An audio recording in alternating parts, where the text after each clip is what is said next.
So one of the things that tends to happen as we are in a kind of healing process is that our ventral vagal window, the kinds of experiences and states that we can experience and continue to be in the ventral vagal state, starts to widen. Right? So it isn't like we heal and then we're like, you never go to those places again, and now we're just fine. And I've arrived, and here I go. You know, we think of it this way, and it's like, sounds kind of nice, you know, because there are some things we really would rather not experience if we don't have to, right? But that isn't actually how the healing process works, and that actually is not a picture of health. You know, that would be a picture of cutting off huge swaths of ourselves and our experience and limiting ourselves only to this. And it's not possible, really. And even if it is, there's so much is left out, you know, that it's not a picture of health.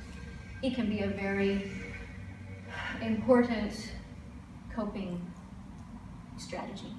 You know, it can really help us get through times when that's what we have to do. But in terms of really living, really having a full life, this is not that.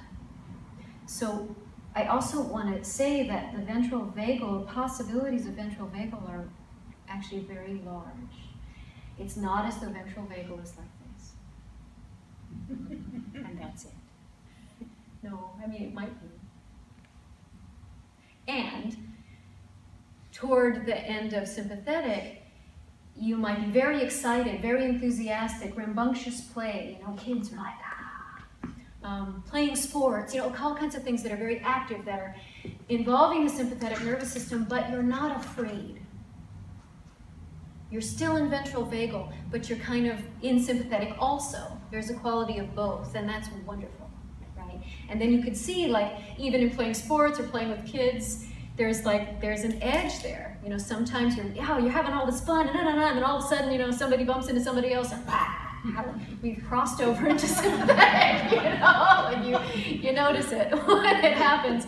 And what happens with that is the feeling of connection is gone. And this is alarming. So one of the things that happens sometimes in healing experiences of whatever sort is you sort of dance in and out of that edge. You know, so when you go outside of it with someone and you have some kind of experience that, I'm not so sure if that's safe, but you can dance back in with them also and sort of repair that and kind of play on that edge of, are we safe together? Oh, that was weird. No, oh, actually we are. You know, like that is very healing, because what's happening there is that window of ventral vagal within each of you in that kind of situation is starting to widen.